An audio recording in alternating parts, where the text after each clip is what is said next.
Shalom, salam sejahtera bagi Bapak Ibu, Saudara semua yang mendengarkan pesan hari ini. Kembali saya akan membagikan pesan Tuhan yang sangat krusial, dan saya percaya pesan ini akan membuat kita semakin mengerti dan mengenal Tuhan.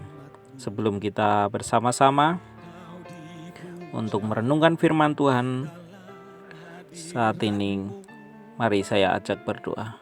Tuhan Yesus yang baik, Tuhan Yesus yang penuh dengan kuasa, terima kasih untuk setiap kebaikan Tuhan, kesetiaan Tuhan, pendidikan, teguran Tuhan yang Tuhan sampaikan kepada kami. Ampuni sekiranya kami, Tuhan, tidak mendengarkan didikan daripada Tuhan, bahkan menghalaukan setiap teguran-teguran nasihat dari orang-orang yang telah Engkau suruh Tuhan menyampaikan suara-Mu. Pada hari ini kami mau Tuhan bertobat, berbalik dari jalan kami yang jahat. Bukakan Tuhan apa yang Engkau mau hari ini, supaya kami mengerti apa yang Engkau inginkan, supaya doa-doa kami tidak terhalang menjadi langit-langit yang tembaga Tuhan. Terima kasih Tuhan Yesus, kami siapkan hati kami untuk mendengarkan firman-Mu dan meteraikan firman-Mu ini di dalam nama Yesus. Haleluya, amin. Kita akan baca di dalam Amsal 1 ayat yang ke-22 sampai dengan 33. Tetapi saya tidak akan baca semuanya, tetapi saya akan fokus hanya di ayat yang ke-24 sampai 25. Jadi demikianlah firman Tuhan, ayat Amsal 1 ayat 24 sampai 25. Oleh karena kamu menolak ketika aku memanggil, dan tidak ada orang yang menghiraukan ketika aku mengulurkan tanganku. Bahkan kamu mengabaikan nasihatku dan tidak mau menerima teguranku. Demikianlah firman Tuhan. Dua ayat ini sangat berkuasa, sangat luar biasa. Kita akan kupas pelan-pelan. Pada hari ini saya akan beri judul sharing yang saya bagikan, bertekun tapi tidak menemukan Tuhan. Sepertinya judul ini agak aneh ya saudara, karena saya percaya orang yang tekun mencari Tuhan pasti menemukan Tuhan, sesuai dengan firman Tuhan di dalam Yeremia 33 ayat 3. Dikatakan demikian, berserulah kepadaku, maka aku akan menjawab engkau dan akan memberitahukan kepadamu hal-hal yang besar dan tidak terpaham, yakni hal-hal yang tidak kau ketahui. Jadi ketika kita berseru, itu janjinya Tuhan, Tuhan akan menjawab. Tetapi malam hari ini saya membagikan sesuatu yang sedikit berbeda. Sudah bertekun, tetapi kok tidak menemukan Tuhan di sana. Jadi kalau kita baca judul perikopnya, yang firman Tuhan yang kita baca tadi itu di Amsal 1 ayat 20 sampai 33, peringatan terhadap menolak hikmat. Jadi ketika kalau kita baca, renungkan di sini, apabila kedahsyatan datang menimpa kita, bahkan kedahsyatan celaka melanda kamu seperti angin puyuh, tetapi Tuhan tidak menolong kita. Terus kenapa? Itu apa sih? Kenapa kok bisa begitu terjadi? Jadi yang pertama yang kita bisa ambil kesimpulan adalah di ayat yang 24a, menolak ketika Tuhan memanggil ya saudara.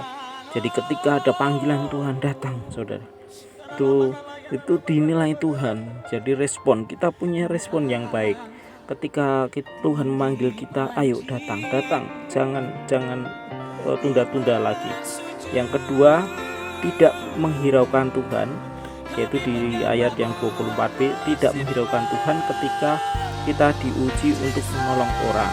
Jadi ketika ada orang mengulurkan tangan, tidak ada seorang pun yang menghiraukan ketika aku mengulurkan tanganku. Jadi lewat orang-orang yang membutuhkan uluran tangan, tetapi kita pura-pura, padahal yang diminta yang itu ada di tangan kita. Kita bisa menolong kita, tetapi kita enggan untuk menolong saudara kita, padahal itu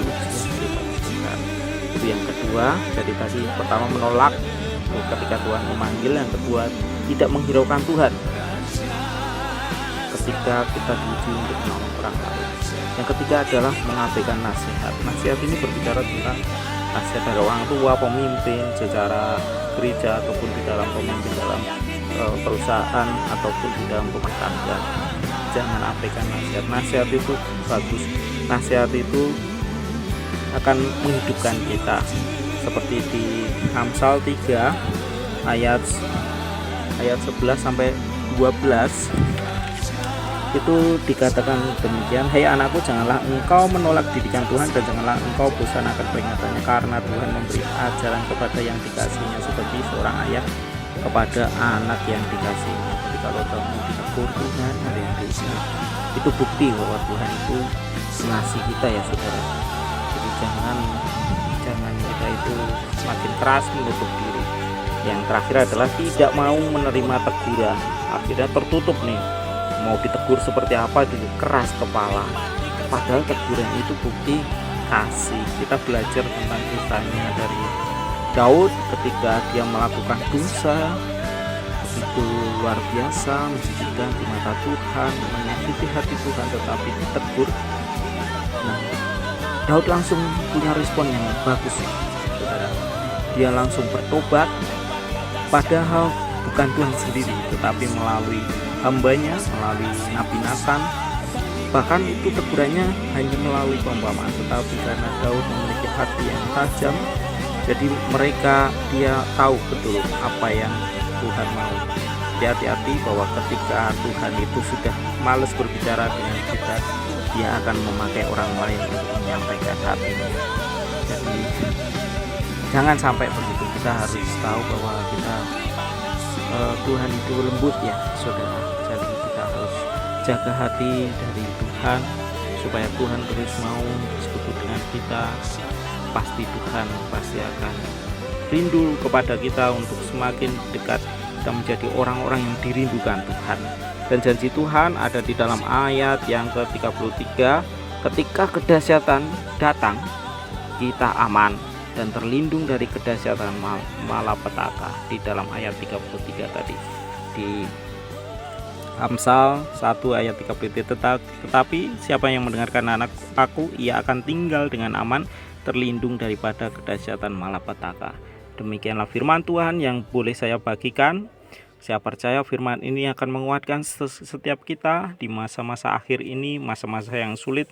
Tetapi saya percaya bahwa kekuatan Tuhan, penghiburan Tuhan, janji Tuhan selalu menyertai kita. Di dalam nama Yesus kami saat ini hamba lepaskan Tuhan, kuasa otoritas, hati yang mengasihi Tuhan, hati yang cinta Tuhan, hati yang mendengar, bahkan hati yang lembut untuk ditegur, diarahkan Tuhan. Sehingga kebaikan Tuhan, berkat Tuhan terlimpah dalam hidup kita semua. Dalam nama Yesus kami berdoa dan mengucap syukur. Haleluya. Amin.